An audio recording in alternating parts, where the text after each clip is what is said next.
This will loud. In a quiet suburban neighborhood in Denver, Colorado, a family of 8 West African immigrants who had only been living in the United States for 2 years was abruptly awakened out of their sleep by a fire deliberately set to their home. But why was this family specifically targeted? In 2020, 16-year-old Kevin Bowie and his friend were drug trafficking marijuana and cocaine when, on July 15, 2020, Kevin wanted to buy a gun for $600. So he met up with a man in Denver, and Kevin was robbed at gunpoint. The robber took his iPhone, shoes, and cash. When Kevin got home, he grabbed his second iPad and texted his 16-year-old friend, Gavin Seymour, on Snapchat. "Bro, I got robbed.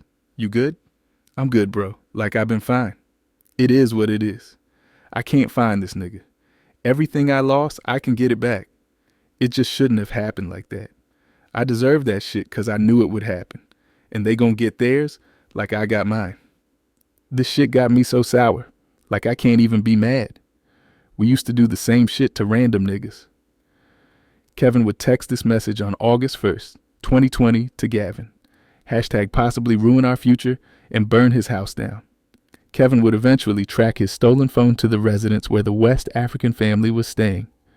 On August 4th, 2020, approximately at 6:20 p.m., Kevin and 2 of his friends, Gavin and Dylan, went to Party City in Lakewood, Colorado to buy ski masks, and 8.5 hours later, the 3 teenagers stopped at a gas station and filled up a gas can in Lakewood, Colorado. And 90 minutes later, at 2:27 a.m., the 3 teenagers wearing black hoodies and black ski masks, with one carrying a fuel tank, walked around the house of the family of 8, quietly broke into the back door, and dumped gasoline in the back of the house on the first level, and lit the gasoline with a lighter, which caused the flames to erupt immediately. The fire erupted so fast that even the teenagers almost caught themselves on fire. They eventually ran away. On the first floor was a family of 5, and on the top floor was a family of 3. A couple of hours earlier, around 11:37 p.m., the family was all watching a movie until they decided to go to sleep, and a few hours later, they were woken up from the fire, alarms, and smoke and flames coming from the first level. The family of 3 on the upstairs level were able to break the upstairs bedroom window and jump out, landing on rocks in the backyard, immediately breaking their bones. The family of 5, sleeping on the first floor, was trapped inside, and when the first responding police officer that arrived on the scene attempted to enter through the front door, he could not go in because the flames were too intense. The officer noticed, as he stepped back, that the family of 5 attempted to run out the door, but their bodies lay dead near the front door as the flames started to get bigger.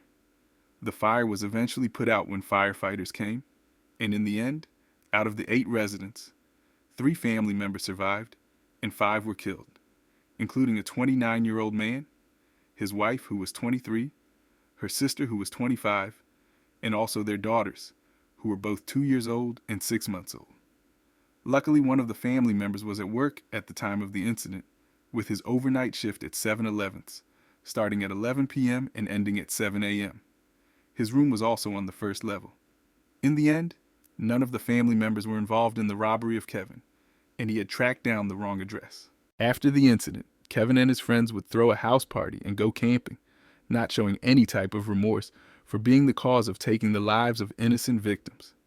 3 months later, police had no leads or evidence, but only a neighbor's video camera showing 3 teens with masks. But it was not enough. So on November 19th, detectives obtained a search warrant and requested Google to obtain information on who searched up the victim's address before the fire occurred. A month later, the detectives received results from Google showing that on July 23rd, a Google account subscribed to Kevin Bowie searched up the address 13 times that day, and then twice on July 28th and on the 29th, a few days before the fire.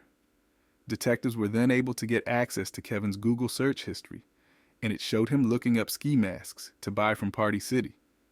And it also showed him looking up news articles related to the fire hours after the incident occurred. Detectives then accessed his T-Mobile phone records, and cell towers picked up his phone signal at the scene around 2 a.m., right before the fire happened at the residence. 6 months after the fire, in January 2021, with the reward for their capture increasing from $14,000 to $40,000. 16-year-old Kevin Bowie, 16-year-old Gavin Seymour, and 15-year-old Dylan Siebert were all arrested and charged with 60 felony counts, including first-degree murder, attempted murder, first-degree and second-degree assault, first and fourth-degree arson, first and second-degree burglary, and conspiracy charges. The teenagers admitted to their involvement and explained that they did not know it was the wrong house until days later. They also took responsibility and agreed that they should accept full responsibility for their actions. Gavin Seymour was sentenced to 40 years, with an expected release date of October 2050. The youngest suspect was charged as a juvenile because he was 15, and he was sentenced to 10 years in juvenile custody with a release date of July 2034. Kevin Bowie was sentenced to 60 years in prison, with an expected release date of November 2065.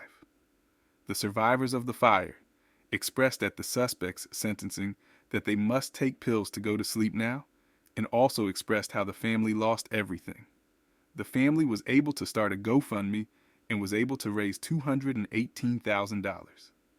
Because one of the deceased family members graduated from Colorado State University back in 2018, eventually Colorado State University would create a scholarship in honor of him and his family.